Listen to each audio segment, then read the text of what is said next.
Demam berdarah atau DBD merupakan penyakit yang disebabkan oleh virus dengue. Nah, virus ini dapat masuk ke dalam tubuh manusia melalui gigitan nyamuk Aedes aegypti dan Aedes albopictus. Virus dengue ini memiliki 4 serotip, yaitu DEN1, DEN2, DEN3, dan DEN4.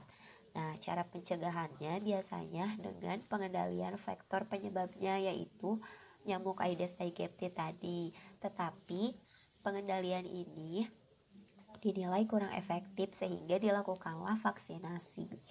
Nah, pada tanggal 31 Agustus 2016, BPOM Indonesia menyetujui izin edar vaksin demam berdarah, yaitu Dengvaxia, yang didaftarkan oleh Sanofi Aventis. Produsennya Sanofi Pasteur dari Prancis. Vaksin Dengvaxia tersedia dalam bentuk injeksi. Komposisinya, vaksin ini mengandung virus tetrapalen hidup yang dilemahkan. Kenapa disebut tetravalen? Karena vaksin ini dapat membentuk antibodi terhadap 4 tipe virus, yaitu virus dengue serotip 1, serotip 2, serotip 3, dan serotip 4. Selanjutnya, kegunaan vaksin DBD. BPOM menyetujui izin edar vaksin Dengvaxia ini dengan indikasi untuk pencegahan virus dengue serotip 1 sampai 4 pada usia 9 sampai 16 tahun yang tinggal di daerah endemis.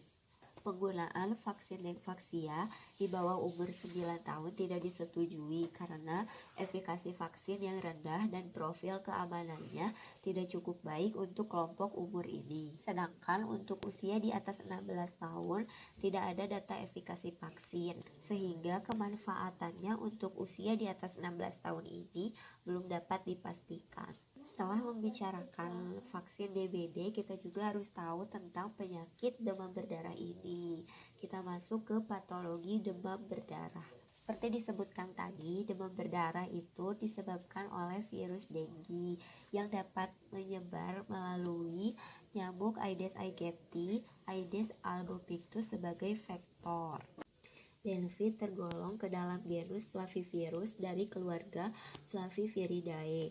Dengue ini terdiri dari 4 serotip yang tadi sudah disebutkan, yaitu Dengue 1, Dengue 2, Dengue 3, dan Dengue 4. Infeksi Dengue dapat terjadi dengan intensitas bervariasi, mulai dari asimptomatis hingga gejala parah seperti Dengue Shock Syndrome atau DSS. ADEK akan meneruskan tentang patogenesis dari vaksin ini. Menurut Avirutnan, virus dengue masuk ke dalam tubuh melalui perantara nyamuk, kemudian menginfeksi endotel. Lalu, sistem imun tubuh melawan virus dengan berbagai cara, misalnya aktivasi sistem komplement, sel NK, dan sistem imun humoral. Tetapi, menurut Wahala de Silva, bahwa jika individu memiliki antibodi spesifik terhadap serotipe tertentu, maka penyakit dapat dicegah.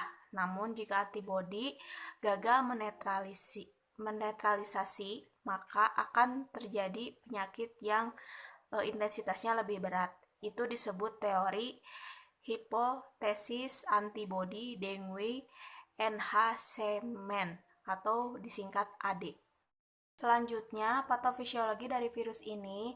Saat virus ini masuk ke dalam tubuh inang, maka tujuan atau targetnya yaitu menyerang makrofag. Tapi sebelum mencapai target, maka respon imun non-spesifik dan spesifik tubuh akan berusaha melawannya.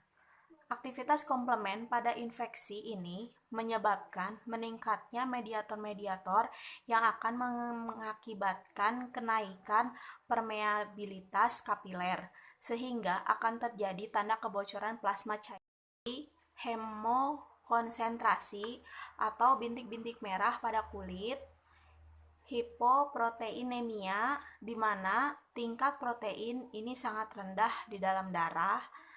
Terus efusi pleura, yaitu penumpukan cairan di antara dua lapisan pleura. Yang terakhir, asites atau pembengkakan perut karena akumulasi cairan. Sekarang kita akan lanjut dengan etiologi dari penyakit ini. Seperti yang sudah kita ketahui bahwa Penyakit ini disebabkan oleh virus dengue yang dibawa oleh perantara nyamuk yang disebut nyamuk Aedes aegypti, di mana virus dengue ini merupakan suatu RNA virus dengan nukleokapsid icosahedral yang dibungkus oleh lapisan kapsul lipid. Virus ini masuk ke dalam kelompok arbovirus dengan 4 serotipe, yaitu DEN1, DEN2, DEN3, DEN4.3 dengan ciri-ciri nyamuknya. Yang pertama, badannya kecil, ada belang-belang putih, menghisap di siang hari, senang hinggap di pakaian yang bergantungan, hidup di sekitar rumah, bersarang di genangan air. Oleh karena itu, kita harus senantiasa menjaga rumah dan lingkungan agar nyamuk ini tidak dapat berkembang biak. Demikian penjelasan dari saya, akan dilanjutkan oleh rekan saya. Saya akan menjelaskan mengenai kuratif. Sebelum ke penjelasan, saya akan menjelaskan mengenai kuratif secara singkatnya. Kuratif adalah serangkaian kegiatan pengobatan pada suatu penyakit. Pelayanan kesehatan kuratif pada DBD ini dapat dilakukan oleh puskesmas maupun rumah sakit swasta. Untuk tahapan awal, pasien yang datang dilayani dengan cepat dan diperiksa dilakukan oleh dokter umum. Apabila ada gejala-gejala yang mengarah pada DBD, akan dilakukan pengecekan laboratorium berupa pemeriksa jumlah trombosit untuk mengkonfirmasi diagnosis pasien. Trombosit normal pada manusia yaitu 150.000 sampai 450.000 per mikroliter. Pasien DBD dengan trombosit lebih dari 100.000 per mikroliter akan ditangani cukup dengan rawat jalan. Sedangkan untuk pasien DBD dengan trombosit kurang dari 100.000 akan disarankan untuk opname. Kemudian saya akan menjelaskan preventif. Sebelum ke penjelasan, saya akan menjelaskan secara singkatnya lagi mengenai preventif. Preventif adalah upaya atau tindakan pencegahan. Untuk pelayanan preventif ini, program yang dilakukan pemerintah adalah GERMAS. GERMAS itu adalah singkatan dari Gerakan Masyarakat Hidup Sehat. Gerakan ini merupakan gerakan promotif preventif yang dicanangkan oleh Presiden sejak 2016 dengan tujuan menurunkan beban penyakit, menghindarkan terjadi penurunan produktivitas penduduk, dan menurunkan beban pembiayaan pelayanan kesehatan. Program ini terfokuskan pada 3 topik, yaitu aktivitas fisik, makanan seimbang, dan pemeriksaan kesehatan rutin.